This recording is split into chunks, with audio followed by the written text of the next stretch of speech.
कुछ दिन पहले बॉलीवुड में एक फिल्म आई थी। फिल्म का टाइटल था फटा पोस्टर निकला हीरो। आज 30 अगस्त 2023 को कांग्रेस पार्टी ने एक पोस्टर जारी किया है और उस पोस्टर के जारी होने के बाद यह कहा जा सकता है कि जारी हुआ पोस्टर और हीरो की फौज बाहर निकल आया। नमस्कार, आप देखना शुरू कर चुके हैं लेट्स डिस्कस और मैं हूं आपके साथ धीरेन्द्र। हम अपनी बात शुरू करें उसके पहले आपसे हमारा रिक्वेस्ट है कि चैनल को लाइक और सब्सक्राइब जरूर कीजिएगा। दरअसल 31 अगस्त और 1 सितंबर को मुंबई में इंडिया गठबंधन की बैठक होनी है। उस बैठक के शुरू होने के पहले कांग्रेस पार्टी ने एक पोस्टर जारी किया है। उस पोस्टर में राहुल गांधी को लीडर के तौर पर प्रमोट किया गया है या प्रोजेक्ट किया गया है। गौर से देखिए पोस्टर को। राहुल गांधी सबसे आगे हैं और उनकी दोनों तरफ, एक तरफ सोनिया गांधी और एक तरफ मल्लिकार्जुन खड़गे हैं। आगे का तीनों चेहरा जो है वो कांग्रेस का राष्ट्रीय अध्यक्ष है, या तो है या रह चुका है या कांग्रेसी है। उसके बाद नीतीश कुमार हैं, लालू यादव हैं, अखिलेश यादव हैं और तमाम नेता हैं।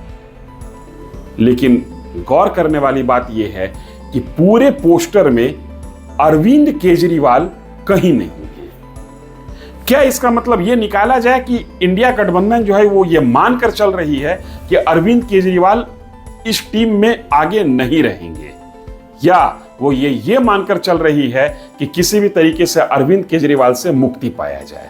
दरअसल अरविंद केजरीवाल हाल के दिनों में काफी सक्रिय हैं छत्तीसगढ़ और मध्य प्रदेश में, और इन दोनों प्रदेश में अरविंद केजरीवाल की सक्रियता कांग्रेस के लिए सिरदर्दी है।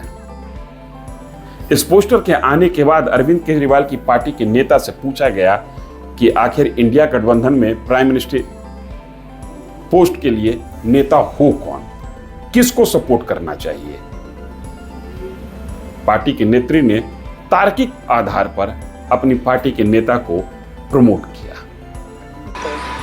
आप मुझसे पूछेंगे तो मैं तो चाहूंगी अरविंद केजरीवाल जी हो प्रधानमंत्री के उम्मीदवार भी, और उसका तर्क है कि इतनी कमर तोड़ महंगाई में भी लगातार दिल्ली एक ऐसा राज्य है जो देश की राजधानी है, फिर भी सबसे कम महंगाई है दिल्ली में। आप मुझसे पूछेंगे तो मैं तो चाहूंगी अरविंद केजरीवाल जी हो प्रधानमंत्री के उम्मीदवार भी, और उसका तर्क है कि इतनी कमर तोड़ महंगाई में भी लगातार दिल्ली एक ऐसा राज्य है जो देश की राजधानी है, फिर भी सबसे कम महंगाई है दिल्ली में।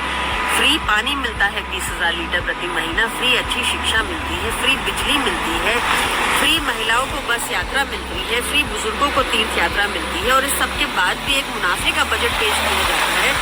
और अरविंद केजरीवाल जी लगातार जनता के मुद्दे उठाते हैं, लगातार एक चैलेंजर की तरह वो उभरे हैं, देखे जा सकते हैं प्रधानमंत्री मोदी के आगे। चाहे वो उनकी डिग्री का मामला हो, चाहे वो कोई भी और मामला हो, अरविंद केजरीवाल जी ने बहुत मुखर तौर पर अपनी बात हमेशा।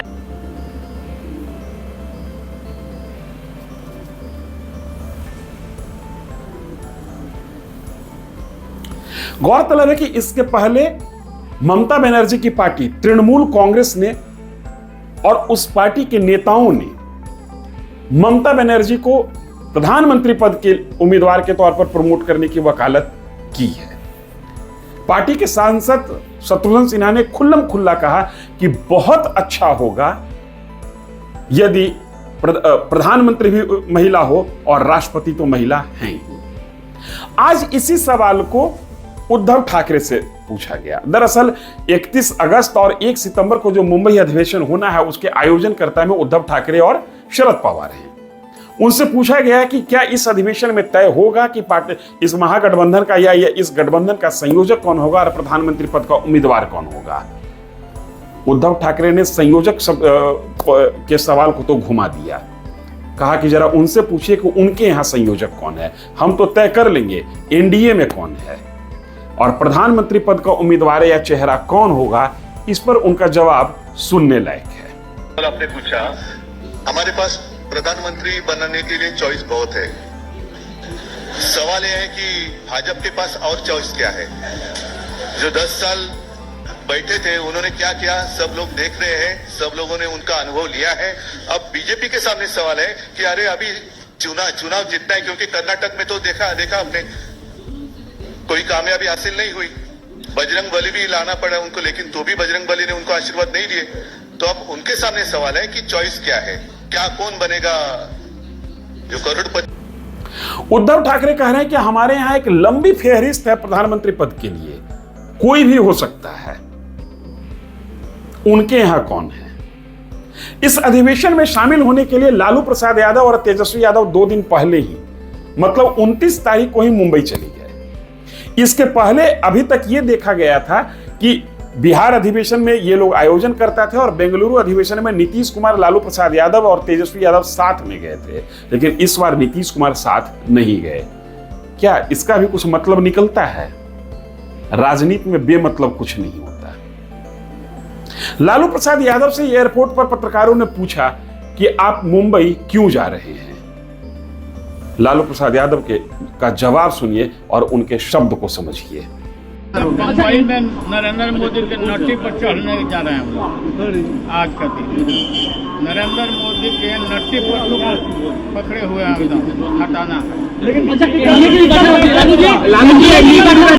लालू प्रसाद यादव के इन शब्दावली को मीडिया का एक तबका उनका स्टाइल बताता है, उनका भदेश अंदाज बताता है, लेकिन समाज में, देश में प्रधानमंत्री के लिए, चाहे जिस पार्टी का हो, जब का भी प्रधानमंत्री रहा हो, सार्वजनिक तौर पर ऐसे शब्दों का प्रयोग करना कितना उचित है, ये आप तय कीजिए।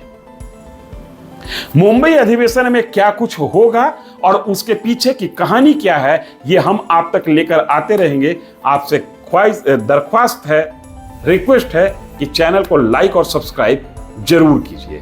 इस वीडियो में इतना ही। धन्यवाद।